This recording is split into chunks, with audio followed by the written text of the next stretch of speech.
नमस्कार, आप सभी। मेरा नाम अशोक गिरिया द एडवोकेट और मैं आप सभी के लिए लीगल एडवाइजर वीडियोस अपलोड करता हूं, जो कि आप सब लोग उसको लाइक करते हैं, पसंद करते हैं, शेयर करते हैं, सब्सक्राइब भी करते हैं। अब तक नहीं किया तुरंत करिएगा और दूसरे लोगों तक भी जानकारी को जरूर शेयर करिएगा।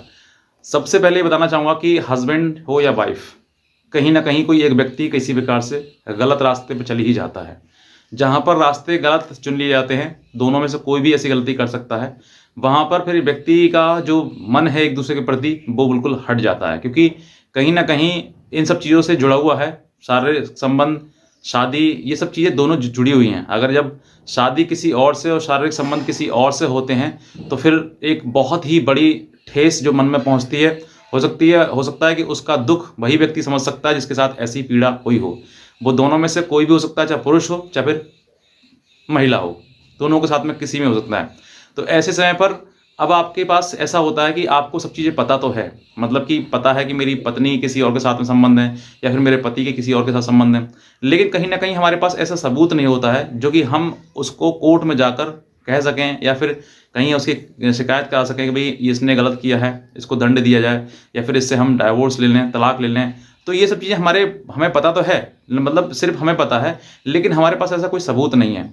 तो आज मैं आपको ये बताऊँगा कि किस तरीके से, अगर आपके पास सबूत है, नहीं है, तब भी आप एक मतलब डाइवोर्स।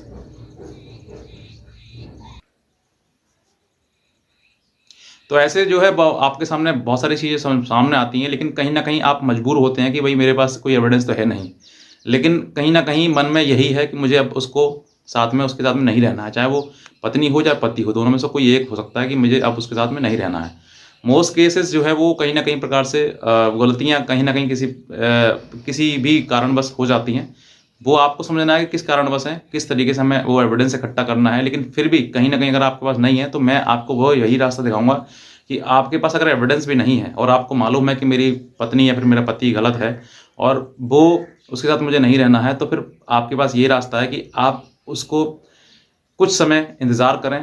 पहली बात कोशिश करें पूरा कि मुझे उस व्यक्ति को उस रास्ते से हटाकर अपने पास लेके आना है। मान लीजिए वो किसी प्रकार से भ्रमित हो गया है, गलत हो गया है, तो एक उसको हटाना, अपने जीवन से अलग करना ही सॉल्यूशन नहीं है। ज़रूरी है कि उसको पहले समझाया जाए कि वो किस कारण जो है वो उस रास्ते पे गया। अगर वो समझ जाता है और आपके जीवन में वापस आ जाता है, तो उसको पुराना समझ के या किसी प्रकार से कोई गलती भूल समझकर उसको वापस अपने पास रखना चाहिए। चाहे वो पति हो या पत्नी, दोनों में से कोई व्यक्ति हो सकता है। गलती किसी से भी हो सकती है। गलती का मतलब ये नहीं है कि सिर्फ़ उसको जीवन से अपने पूरा हटाने की कोशिश कर लो आप, नहीं। पहले उसको समझाइए। अगर किसी प्रकार से वो समझ जाता है, उसके मन में आ जाता है कि हाँ, मैंने गलती करी है, उसको एहसास हो जाता है, तो उसको अपने पास रखिए और रखने के बाद जो है वो जो गलती उससे हुई उसको भूलकर भी दोबारा अपने मुँह पर दोबारा ना लेकर आएँ। ये मेरी आपको एडवाइस है एक घर परिवार बसाने के लिए।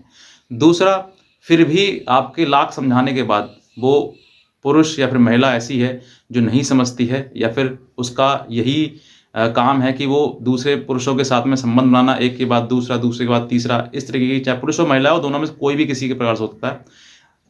अगर ऐसा ही उसका काम है और लाख समझाया आपने, कोशिश किया, नहीं समझे, तो फिर उसको जीवन से हटाने की कोशिश पूरी करिए, जी जान लगा दीजिए। क्योंकि ना तो समाज स्वीकार करेगा ऐसे व्यक्ति को और ना ही आपका मन। क्योंकि शारीरिक संबंध या फिर ये रिश्ते जो शादी के होते हैं, ये ऐसे नहीं है कोई कि आज एक पुरुष के साथ फिर दूसरे पुरुष के साथ में ऐसी चीज़ें नहीं। आप जिससे बंध गए, उसके साथ ही जीवन भर है। यही हमारे भारत की संस्कृति है। तो यही चीज़ है। अगर ऐसा महिला या कि ऐसी पुरुष है जो आपको बार-बार समझाने के बावजूद भी वो किसी और के साथ में है, तो फिर नमस्ते करिए, उसको अलग करिए अपने जीवन से। और दूसरा, अब आपके पास ये आता है कि सर हमारे पास अलग हम कर दें, कैसे कर दें? हमारे पास तो कोई एविडेंस नहीं है। तो देखिए, हिंदू मैरिज एक्ट के तहत जो है वो आपको डिसशन एक अपने आप में एक ग्राउंड है। डिसशन मतलब कि आपसे काफ़ी समय अलग रहना, मतलब कि अगर जब आप अपने पार्टनर से अलग हो जाएँगे, तो अलग होने के जो अंतराल है वो कम से कम 2 साल का होना चाहिए। 2 साल का अगर अंतराल हो जाता है एक-दूसरे के प्रति अलग रहते, तो फिर ये अपने आप में एक डाइवोर्स का ग्राउंड बन जाता है बिना किसी सबूत के। आपको कोई भी एविडेंस इकट्ठा नहीं करना है, सिर्फ़ और सिर्फ़ इतना ही चाहिए कि मैं 2 साल से इससे अलग हूँ, अब मुझे डाइवोर्स चाहिए। ये डाइवोर्स का ग्राउंड आपको तब बन जाएगा आपके लिए, जब आप 2 साल से अलग रह रहे हैं और आपके पास कोई भी उसका एविडेंस नहीं है। 2 साल से अलग रहना, अगर आप अब इसमें दूसरा आप ये एलिगेशन लगाएँगे कि मेरे अलावा इसके साथ में एलिगेशन मतलब एडल्टरी में है, ये संबंध है इसके, तो वो जो चीज़ें हैं वो हो सकता है कि कोर्ट जो है आपको मान ले कि भई 2 साल से अलग है तो कहीं न कहीं तो कुछ चल ही रहा होगा। हालाँकि इसके एविडेंस होना ज़रूरी है, आपके पास कुछ न कुछ कॉल रिकॉर्डिंग, व्हाट्सएप किसी न किसी चीज़ से कोई तो कोरिलेट करना होगा आपको, क्योंकि कड़ी से कड़ी जोड़ने के बाद ही कानून में एविडेंस बनता है, जिसके आधार पर जो है वो आपको एक समय आने पर डाइवोर्स की डिग्री आपको मिल जाएगी। अगर आपके पास कोई भी एविडेंस नहीं है, और ऐसा होता नहीं है कि अगर आप पति-पत्नी संबंध में हैं और आपकी पत्नी किसी और के साथ में या फिर पति किसी और के साथ में और आपके पास एविडेंस ना हो, नॉट पॉसिबल। हो सकता है रेयर चांसेस में कि पति या पत्नी इतनी शातिर हो कि वो एविडेंस छोड़ती नहीं है, तो लेकिन फिर भी आप अगर कॉल डिटेल या फिर किसी प्रकार से वो लोकेशन जहाँ जाने का, और बहुत सारी चीज़ें हैं जो मैं आपको एक वीडियो में नहीं बता सकता हूँ, अगर वो आप इकट्ठा करेंगे तो वो भी आपके पास में एक सबूत एविडेंस बन जाएगा। दूसरा इसमें सबसे ज़्यादा जो इम्पोर्टेंट है वो चीज़ ये है कि आप अपने संबंधों को बिगाड़ने से बेहतर है आप सँभालिए। बिगाड़ना आसान है, सँभालना बहुत मुश्किल है, क्योंकि कहते हैं ना एक इंसान को माफ़ कर देना एक अपने आप में साहस की बात है। तो ये साहस आपको अपने आप में रखना है कि अगर आप पार्टनर को माफ़ कर सकते हैं तो पार्टनर को माफ़ करके अपना जीवन आगे बढ़ाइए। लेकिन वो पार्टनर जिसको माफ़ कर रहे हैं, सिर्फ़ और सिर्फ़ ऐसा नहीं कि भई चलो सॉरी गलती हो गई, ऐसा नहीं। वो इंटरनली फ़ील करे, अपनी आत्मा से ये कहे कि वाक़ई गलती हुई, ये चीज़ है।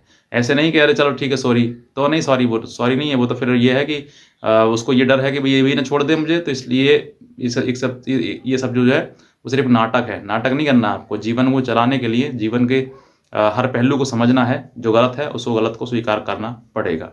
ये मेरी तरफ से एक आपके लिए सलाह था, क्योंकि बहुत सारे ऐसे पति भी हैं, पत्नी भी हैं कि हमारे पास एविडेंस नहीं है, लेकिन हम जो है अपने पार्टनर के साथ रहना नहीं चाहते हैं, क्योंकि वो उसके साथ किसी और के साथ संबंध है। ये सब चीज़ें सामने आती हैं, तो आपको यही सब करना है जो मैंने आपको इस वीडियो के माध्यम से बताया। बाकी और भी कोई अगर आप हमसे लीगल एडवाइस लेना चाहते हैं, तो आप हमारे दिए हुए नंबर पर हमें संपर्क भी कर सकते हैं। हमारा वीडियो देखने के लिए आपसे बहुत धन्यवाद।